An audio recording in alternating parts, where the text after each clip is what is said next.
और अब बात दिवाली के मौके पर अच्छी और तसल्ली देने वाली खबर आपको बताते हैं। ये बहुत ही अहम और बड़ा मामला है। दुनिया की दो सबसे बड़ी आबादी वाले देशों भारत और चीन के बीच सीमा पर तनाव कुछ कम हुआ है। दोनों देशों के बीच 4 साल पहले 2020 में चरम पर पहुंचा सीमा विवाद एक सिरे से हल की ओर बढ़ रहा है। लद्दाख में लाइन ऑफ एक्चुअल कंट्रोल यानी LAC पर दो जगहों पर भारत और चीन की सेनाएं अप्रैल 2020 की स्थिति पर लौट गई हैं। दोनों देशों ने इस सहमति की घोषणा करीब 10 दिन पहले ही की थी और आज छोटी दिवाली के मौके पर यह गुड न्यूज आ गई कि दक्षिण लद्दाख में डेमचौक और उत्तर लद्दाख में डेप्सांग के मैदान से सेनाओं ने बैरकों में वापसी कर ली है। इन दोनों ही जगहों पर बीते 4 साल से भारत और चीन की सेनाएं आमने सामने तैनात थीं, जिसे आईबॉल टू आईबॉल कहा जाता है। लेकिन पिछले कुछ महीनों में सैन्य स्तर और कूटनीतिक स्तर पर हुई बातचीत से अब यह हल निकलता दिखाई दिया है। भारतीय सेना के सूत्रों के मुताबिक इन दोनों ही जगहों पर सेनाएं पीछे लौट गई हैं। दोनों ही पक्षों द्वारा बनाए गए अस्थायी ढांचों को हटा लिया गया है। दोनों सेनाएं अब इस बात की जमीन पर पुष्टि कर रही हैं कि दूसरे पक्ष ने अपना बुनियादी ढांचा और सैनिक पीछे हटा लिए हैं। इसके लिए ड्रोन्स का भी इस्तेमाल किया जा रहा है। इसके बाद एक बार फिर दोनों पक्ष LAC में उन इलाकों तक गश्त कर पाएंगे जहां अप्रैल 2020 तक वो किया करते थे। लेकिन इस गश्त के दौरान किसी तरह का टकराव ना हो, इसीलिए दोनों ही पक्ष एक दूसरे से पहले बात करेंगे, यानी आपस में पूरा कोऑर्डिनेशन रहेगा। हर गश्ती दल में 15 से 20 तक ही सैनिक हो सकते हैं।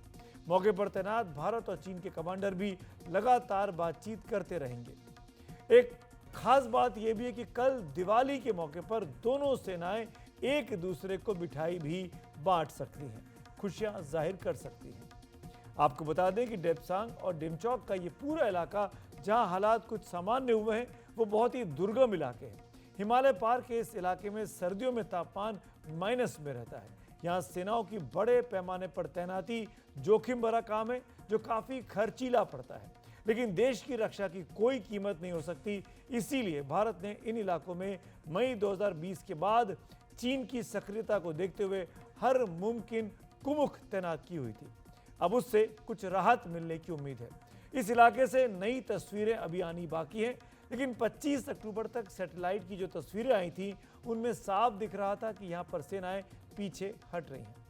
मैक्सार द्वारा मुहैया कराई गई इस सैटेलाइट की तस्वीर देखिए। LAC से लगे डेमचौक इलाके में आप देख सकते हैं कि चीन ने अपनी सेना के जवानों को तैनात करने के लिए जो ढांचे तैयार किए थे उन्हें उसने हटाना शुरू कर दिया है। 9 अक्टूबर 2024 को ली गई सैटेलाइट की तस्वीर में ये ढांचे दिखते हैं और 25 अक्टूबर की सैटेलाइट की तस्वीर में ये ढांचे नहीं दिखते हैं। आप इन दोनों तस्वीरों को एक साथ देखेंगे तो अंतर अब साफ दिखाई देगा। उधर डेप्सांग प्लेन्स की भी तस्वीरें ये साफ दिखाई दिया। 11 अक्टूबर को ली गई तस्वीर में 4 गाड़ियां और 2 टेंट दिखते हैं, लेकिन 25 अक्टूबर को ली गई तस्वीर में टेंट हट गए हैं और गाड़ियां भी वहां से हटती दिखी।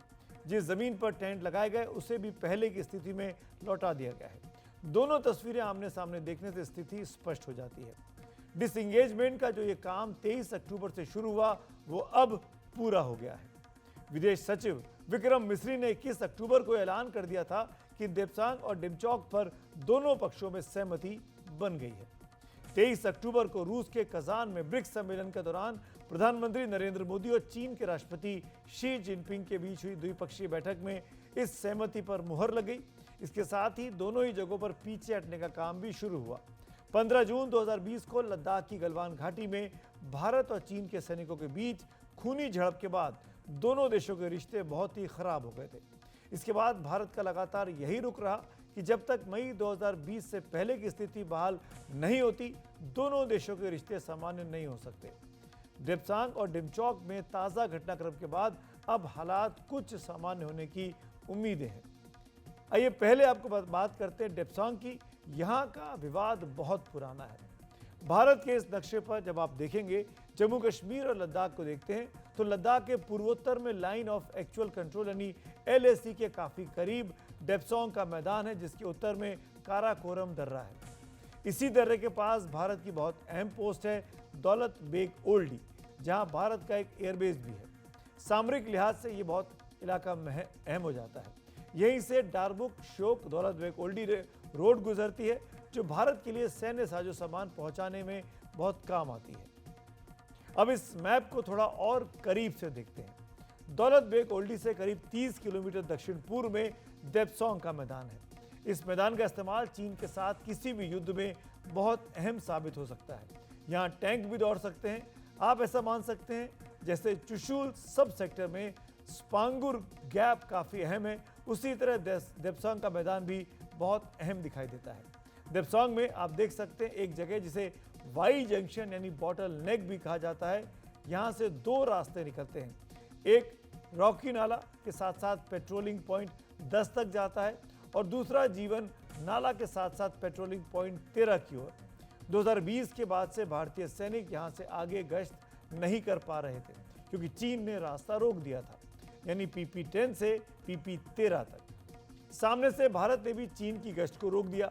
अब यहाँ सेनाएं अप्रैल 2020 की स्थिति में इस नई सहमति के बाद लौट आएंगी, यानी भारतीय जवान अब PP-10 से PP-13 तक गश्त कर पाएंगे। अब देखते हैं डेमचौक को।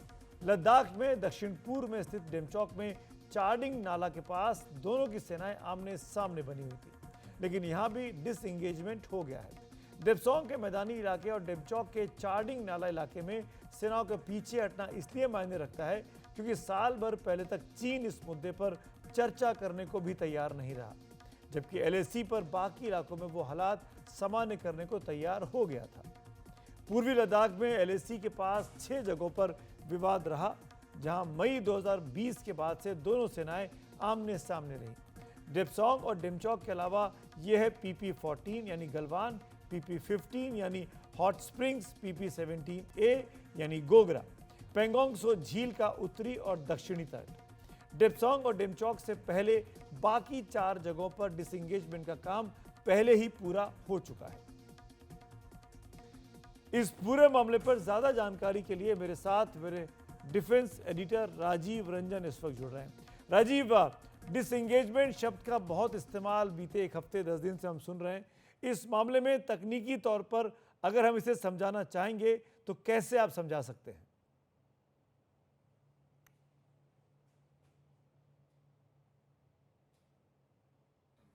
बिल्कुल आपने सही कहा। डिसएंगेजमेंट शब्द जो है देप्सांग और देमचौक के लिए इस्तेमाल हो रहा है। पूर्वी लद्दाख में ये LAC पर ये स्थित है। इसका सीधा मतलब ये है कि डिसएंगेजमेंट का मतलब है कि दोनों देशों की सेनाएं यानी भारत और चीन की सेनाएं पीछे हट रही है। पीछे हट रही, पीछे हटने का मतलब है कि पहले आई टू आई कांटेक्ट हुआ करता था, बिल्कुल आमने सामने।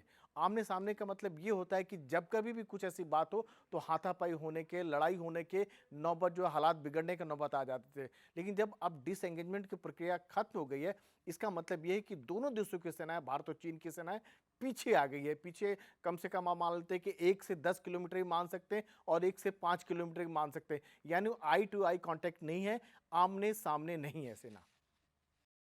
चीज और राजीव आपसे पूछना चाहेंगे, इसके बाद कहा जा रहा है कि डीएस्केलेशन होगा, इसका क्या मतलब है डीएस्केलेशन?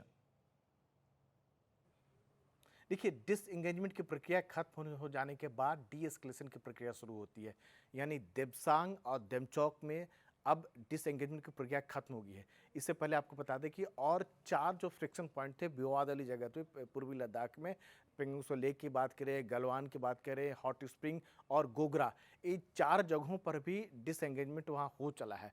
तो वहाँ पर जो पहले डिसएंगेजमेंट हुआ था उसके बाद वहाँ भी बातचीत होनी है, डीएस्केलेशन की बातचीत होनी है। डीएस्केलेशन का सीधा मतलब ये होता है कि दोनों देशों की सेनाएं काफ़ी पीछे हट जाएगी। पीछे हट जाएगी मतलब आमने सामने की बात तो पहले खत्म हो गया है, वो डिसएंगेजमेंट में ही खत्म हो जाता है। डीएस्केलेशन मतलब और पीछे हट जाएगी, पीछे हट जाएगी, काफ़ी दूर चली जाएगी। मतलब ये सब कुछ इस पर निर्भर करता है कि दोनों देशों के बीच में कैसे आपसी रिश्ते जो है, विश्वास का जो माहौल जो है वो कैसे बनता है। डिसएंगेजमेंट प्रक्रिया जब खत्म हो रही थी उसमें बाकायदा वेरिफिकेशन भी होता है, एक हवाई सर्वेक्षण के जरिए भी होता है, ज़मीनी स्तर पर भी होता है और दोनों देशों के कमांडर जो है एक दूसरे के संपर्क में होते हैं। तो अब दूर चले गए हैं, इसको आप एक आम भाषा में कहें तो इसको कहते हैं डीएस्केलेशन कहते हैं, जो डिसएंगेजमेंट के बाद होता है। जी राजीव, डिसएंगेजमेंट आपने समझाया, डीएस्केलेशन आपने समझाया, अब बात हो रही है डी इंडक्शन की, इसे कैसे समझें? बिल्कुल आपने सही कहा। देखिए, पहले डिसएंगेजमेंट होता है, उसके बाद डी-एस्केलेशन होता है और उसके बाद जो होता है अंतिम जो पड़ाव जो होता है डी इंडक्शन होता है। डी इंडक्शन का सीधा मतलब होता है पूर्वी लद्दाख में एलएसी के संदर्भ में समझे तो अप्रैल 2020 में भारत और चीन की सेनाएं जहां पर थी वहां पर चली जाएगी और पेट्रोलिंग भी कुछ उसी मुताबिक होना शुरू हो जाएगा। अप्रैल 2020 से पहले जो दोनों देशों के बीच में तनातनी हुआ था, जो चीन की सेना जो है बॉर्डर पर आ गई थी और एलएसी को यथास्थिति को बदलने की कोशिश किया था, जिसका भारत ने विरोध किया था और 15 जून के गलवान में जो है खूनी झड़प हुआ था, जिसमें 45 चीनी सैनिक मारे गए थे और 20 भारतीय जवान शहीद हुए थे, रिश्ते खराब हुए थे। तो आप उम्मीद करें की जानी चाहिए तो उसके बाद जो सैनिकों का जमावड़ा हुआ था वो जमावड़ा कम हो जाएगा और आपसी विश्वास के रिश्ते जो कह सकते हैं जी और बेहतर हो जाएंगे और सीमा पर जो है फिर से शांति बहाल हो जाएगी। जी, शुक्रिया राजीव इस पूरी बातचीत के लिए और चीज़ों को आसान भाषा में समझाने के लिए। भारत में चीन के राजदूत ने कहा कि पड़ोसी होने के नाते हमारे कुछ मुद्दे होंगे, लेकिन शी और पीएम मोदी की बैठक के बाद अब संबंधों को मजबूत करने के बिंदु पर हम खड़े हैं और जल्द ही भारत और चीन के बीच सीधी उड़ानें भी फिर से शुरू होंगी। The two leaders have reached many important understandings that will be the guidelines for the further development of our relations of our two countries. And I just hope that under the guidance of this consensus, our relations will be moving forward smoothly in the future, and our relations will not be restricted or interrupted by specific disagreements between our two sides. Because as two neighboring countries, it's quite natural we have some differences. The most important thing is how to handle and solve these differences. I think this is very important. Now the two leaders, their meetings have set a very good example for us how to handle these differences. I'm also looking forward to direct flight so that I can fly back to Beijing directly. और इसी अहम मुद्दे पर ज़्यादा चर्चा के लिए मेरे साथ तीन खास मेहमान हैं। सबसे पहले परिचय कराना चाहूँगा lieutenant general retired SL. Narasimhan साहब का, जो कि रक्षा विशेषज्ञ हैं और हम सबसे बेहतर इस पूरे इलाके को और चीन की मंशाओं को समझते हैं, एक्सपर्ट है, रियल एक्सपर्ट जिसको आप कह सकते हैं। स्वस्ति राव जी हैं, भूसामरिक मामलों के विशेषज्ञ हैं। स्वस्ति जी, आपका भी बहुत बहुत स्वागत है। और हर्ष पंत जी हैं, जो कि वाइस प्रेसिडेंट है ORF के, आपका भी बहुत बहुत स्वागत है। आप दोनों की इजाज़त से पहले कुछ सवाल नरसिम्हन साहब से मैं लेना चाहता हूं, जनरल साहब से, फिर आपके पास आता हूं। जनरल नरसिम्हन, कितना बड़ा और कितना क्रिटिकल डेवलपमेंट है ये कि आप अप्रैल 2020 की सिचुएशन में अब पहुंच गए हैं? सुमित जी, बहुत धन्यवाद आपको आपके शो पर मुझे बुलाने के लिए। पहले भी मैं इंटरव्यू में बता चुका हूं कि ये जो है एक अहम एक कदम है, इसलिए कि हम पिछले 4-4.5 साल से इसी डिस्कशन के ऊपर लगे हुए हैं और काफ़ी डिस्कशन होने के बाद आप खुद जानते हैं कि ये कोर कमांडर लेवल टॉक्स जो हैं कितने हो गए हैं, WMCC के टॉक्स कितने हो गए हैं, वो सब होने के बाद ये जो नतीजा निकला है ये एक अच्छा कदम है। लेकिन जैसे आपने पिछले सवाल किया था राजीव रंजन जी से, ये पहला कदम है, यानी कि डिसएंगेजमेंट का प्रोसेस है। ये खत्म होने के बाद में अभी डी-एस्केलेशन और डी-इंडक्शन होना है। अब डी-इंडक्शन के बारे में एक चीज़ बताना चाहूँगा। डी-इंडक्शन का मतलब ये निकलता है कि जो पीस टाइम इलाके में हैं, जो एडिशनल ट्रूप्स इस इलाके के अंदर आए हैं, वो पहले जो पीस इलाके में जब थे अप्रैल 2020 के पहले, उस लोकेशन में जाने को हम कहेंगे डी-इंडक्शन। डी-एस्केलेशन, डिसएंगेजमेंट जो है, आमने सामने जो ट्रूप्स थे वो थोड़ा पीछे हट गए हैं। उस वजह से कोई भी किस्म का हाथापाई या कोई फेस ऑफ ना हो, उसका बढ़कर के कोई काम ना हो, इस वजह से ये डिसएंगेजमेंट हुआ है। अभी अगला है डी-एस्केलेशन, वो जाएगा अभी 50-60 किलोमीटर पीछे जाएंगे दोनों साइड के ट्रूप्स, और वहाँ से ये वहाँ पे हटने के लिए भी अभी हमने बातचीत करना है। ये जो पहले 4 लोकेशन जो आपने बताए थे, गलवान, PP-15, PP-17 और पानकुंग सो, उस इलाके में भी पेट्रोलिंग की बातचीत शुरू होनी है। तो ये सब कार्रवाई जो है एक-एक करके शुरू होगा, लेकिन फिलहाल ये कदम एक अच्छा कदम है और इसको हम जैसे आपने बताया ड्रोन्स के जरिए भी इसको परख के जाएगा कि किस प्रकार से कहाँ तक लोग पीछे हटे हैं उनका पूरा चेक होने के बाद में अगला 2-3 दिन के अंदर भी पेट्रोलिंग जो है चालू हो सकती जी है। जनरल नरसिम्हन, एक क्रिटिकल चीज़ आपसे पूछना चाहूँगा, आप कितना भरोसा हम लोग चीन पर आज की तारीख में कर सकते हैं? ईमानदारी से बताइए। ये सन 2020 का जो मामला है उसके बाद में ट्रस्ट जो है काफी कम है चीन के ऊपर। लेकिन ये जो कदम जो अभी अब हमारे सामने आया है, इसकी वजह से मैं बोलूंगा ट्रस्ट कीजिए, लेकिन उसको वेरीफाई कीजिए। ट्रस्ट जरूर करना चाहिए क्योंकि ये एग्रीमेंट साइन हुआ है, उनको ट्रस्ट कीजिए, लेकिन जिस प्रकार से डिसंगेजमेंट हुआ है उसको पूरा परखने के बाद में इसका आगे की कार्रवाई होनी चाहिए। और हम कोऑर्डिनेटेड पेट्रोलिंग की बात करते हैं तो उसके ऊपर भी ध्यान रखना चाहिए। तो ये trust but verify is what I will say. जी जनरल सिमन, एक चीज़ और बताइए, क्या आप आगे जाकर इसी बैकड्रॉप में ये जो एक पृष्ठभूमि तैयार हुई है अलायंस की, एक दोस्ती की, मोहब्बत की, आपको लगता है कि आगे जाकर आर्थिक रिश्तों में भी सुधार आएगा, फ्लाइट्स भी नॉर्मलाइज होंगी, पीपल टू पीपल कांटेक्ट भी हो पाएगा? क्या ये पृष्ठभूमि तैयार हो पाएगी, कर पाएगी आगे की चीज़ों को? ये 3 चीजें आपने बताई है। एक तो आर्थिक हालात के बारे में, जी अगर आप ट्रेड के हिसाब से देखें तो ट्रेड में तो कोई बदलाव नहीं आया, क्योंकि वही 120-130 बिलियन डॉलर का जो ट्रेड है वो चल रहा है। लेकिन इसमें हमारा जो ट्रेड डेफिसिट है वो तकरीबन 100 बिलियन डॉलर की है। तो ये एक अच्छी बात नहीं है, तो इसके ऊपर भी बातचीत चलेगी। इसके आगे जो इन्वेस्टमेंट की बात है वो तो मेरे ख्याल में हमारा प्रेस नोट 3 जो है वो जारी रहेगा। उसके हिसाब से जो भी इन्वेस्टमेंट आएंगे वो गवर्नमेंट अप्रूवल के रूट से पूरा चेक करने के बाद में उसका अप्रूवल दिया जाएगा।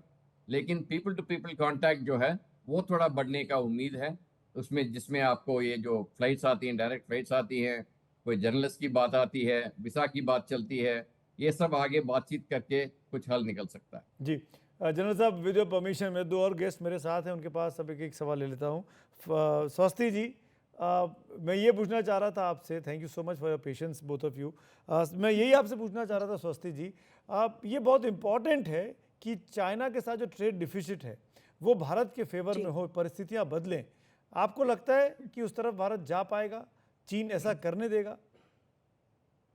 सुमित जी, नमस्कार आपको और आप सबको छोटी दिवाली की बहुत शुभकामनाएं। आपने जो सवाल पूछा कि चीन के साथ हमारा ट्रेड डेफिसिट है, उसको भारत बदल पाएगा, तो इसके लिए शॉर्ट में मैं कहूंगी कि देखिए, ये वाली दिल्ली बहुत दूर है, क्योंकि इसका जो स्ट्रक्चरल जो एक प्रॉब्लम है हमारा चाइना के साथ ट्रेड में, $125 बिलियन वर्थ ऑफ ट्रेड, लेकिन सिर्फ उसमें से 100 बिलियन वर्थ जो है वो हमारा ट्रेड डेफिसिट है। और देखिए, प्रॉब्लम क्या है कि ये चाइनीज रेटरिक का एक पार्ट है और इसीलिए एक स्ट्रेटेजिक कॉशन की जरूरत भी है चाइना के साथ। और मैं बिल्कुल ये इस बात से एग्री नहीं करती कि अचानक रिश्ते अब सुधरने लग जाएंगे। देखिए, चाइना का जो गेम है वो अलग तरीके का है। जब 2014 में नरेंद्र मोदी बने थे भारत के प्रधानमंत्री, और अगर आप उस वक्त जाके चाइना के जो माउथ पीसेस हैं, सीसीपी के जी जो माउथ पीसेस हैं, ग्लोबल टाइम्स है, एक्सेट्रा एक्सेट्रा, अगर आप उनको जाकर एक बार सरसरी निगाह से उसको देखते हैं, तो आप देखेंगे कि बड़ी रेटरिक थी उस वक्त पे कि हम अब और स्पेशली जब एक प्राइम मिनिस्टर मोदी ने आकर एक प्रो चाइना उस वक्त जब रुख लिया था कि हमें अपनी ट्रेड बढ़ाना है, और prime minister was seen as somebody who has led the Gujarat success story and now he became the prime minister of India, तो मैं उस कॉन्टेक्स्ट में बता रही हूँ। तो उन्होंने कहा था कि 100 बिलियन वर्थ का इन्वेस्टमेंट हम लेकर आएंगे भारत के अंदर और जी एक्सेट्रा। और आज वो 10 साल बीत गए, 100 बिलियन छोड़िए, आज चाइना का जो इन्वेस्टमेंट भारत में है वो $2 बिलियन का है सिर्फ। हम तब से उनसे कह रहे हैं कि आप अपने मार्केट्स ओपन करिए, एग्रीकल्चरल प्रोड्यूस जो है हमें वहां पर भेजना है, लेकिन उसपे सिर्फ जो चीजें हैं वो केवल एक सरफेशियल लेवल पे होती हैं, बिल्कुल भी ऐसे लेवल पे नहीं होती जिसपे कि आप इस जी ट्रेड डेफिसिट को कहीं भी थोड़ा सा इक्वलाइज करने की कोशिश कर सकते हैं। अ, और तीसरा, आप प्लीज सुमित जी अगर मुझे एक 10 सेकंड दे तो मैं एक बात को कहूंगी।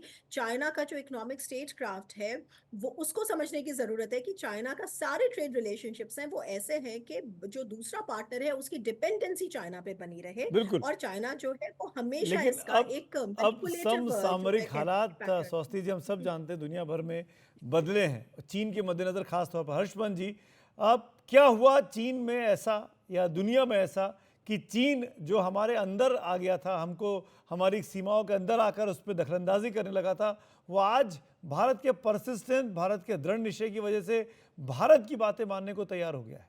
क्यों हुआ ऐसा? हर्ष। Thank you Sumit. देखिए, 2-3 चीज़ें हुई। एक तो चीन के अंदर जो बदलाव हमने देखा है, चीन की आर्थिक स्थिति में जो परिवर्तन आया है, और उसको अभी इस समय आर्थिक सहायता की ज़रूरत है, उसको नए मार्केट्स की ज़रूरत है। यूरोपियन मार्केट्स, वेस्टर्न मार्केट्स चीन के क्लोज़ होते जा रहे हैं। तो कहीं पर जो एक बदलाव जो जियोपॉलिटिक्स और जियो इकोनॉमिक सेंसिटिविटीज़ में आया है दुनिया भर की और ख़ासकर पश्चिमी देशों की, उसको देखते हुए चीन थोड़ा घबराया हुआ है। तो भारत के साथ जो अभी संबंध सुधारने की बात है, ये एक टैक्टिकल तरीके से भी हम देख सकते हैं। इसमें कोई स्ट्रैटेजिक चेंज उनकी पॉलिसी में, जो कि हमारे विदेश मंत्री बार-बार कहते हैं कि चीन जो है वो एक मल्टीपोलर वर्ल्ड ऑर्डर की बात करता है और यूनिपोलर एशिया की बात करता है। तो मुझे लगता है उसमें कोई बदलाव नहीं आया। वो अभी भी अपने आप को एक एशिया का इंडो पैसिफिक का सबसे इम्पोर्टेंट एक्टर के तौर पर जी। उभर जो कोशिश वो कर रहा है वो करता है। लेकिन जो बदलाव आया वो दुनिया की एक जो दुनिया के देखने के तरीके में आया है, खासकर पश्चिमी देशों के और भारत के जो लाइक माइंडेड पार्टनर्स हैं इंडो पैसिफिक में, चाहे वो जापान, जी। ऑस्ट्रेलिया, फिलीपींस, वियतनाम हो। तो वो जो पुशबैक इसको मिला वो इम्पोर्टेंट रहा, और दूसरा भारत का पुशबैक रहा बड़ा इम्पोर्टेंट, जो जिसकी बात आपने करी कि भारत की बात अगर वो आज मान रहा है तो कहीं पर वो इस बात को एक्नॉलेज कर रहा है कि उसने कुछ गलत किया था 2020 में। राइट। वो बड़ा इंटरेस्टिंग है। अगर आप उसकी कमेंट्री को देखें चीन के अंदर, किस तरह से एक इसको पेश किया जा रहा है और किस तरह से एक बार फिर ये कहा जा रहा है कि भारत के ऊपर आप जो है ट्रस्ट नहीं कर सकते हैं, क्योंकि भारत अल्टीमेटली इसको जो प्रॉब्लम है उसको फिर जी। से क्रिएट कर सकता है, क्योंकि भारत चीन के साथ सामने चीन को चुनौती देना चाहता है। तो मुझे लगता है ये चेंज आया पर्सपेक्टिव में, भारत के लिए अच्छा है, और भारत को प्रेशर बनाए रखना चाहिए, और जो अभी डेवलपमेंट हुआ है बगैर प्रेशर के नहीं हो सकता था, ये और बात तो आगे हम आने वाले सब समय में भी ऐसा ही देख होना रहे चाहिए। हैं। दुनिया में इस वक्त दो दो बड़े युद्ध चल रहे हैं और ऐसे में चीन कहाँ खड़ा है और चीन की स्थिति कैसी बची है, सामरिक दृष्टिकोण से वो दिखाई दे रहा है। चीन पूरी, जैसे कि फर्ज जी ने कहा कि चीन पूरी तरीके से अलग थलग पड़ता दिखाई दे रहा है एक खास जगह पर, लेकिन भारत एक ऐसा मुल्क है जिसकी एक्सेप्टेबिलिटी अगर नेटो कंट्रीज के साथ है, यूएस के साथ है, तो चाइना और रशिया के साथ भी है, क्योंकि हम अपने हितों के हिसाब से अपनी रणनीति को बना रहे हैं। शुक्रिया अदा करूंगा आप तीनों का वक्त निकालने के लिए। Thank you so much. आज ज़्यादा वक्त नहीं मेरे पास, लेकिन बातचीत कर काफ़ी कुछ चीज़ों को आसान भाषा में समझने और समझाने में मदद मिलती है।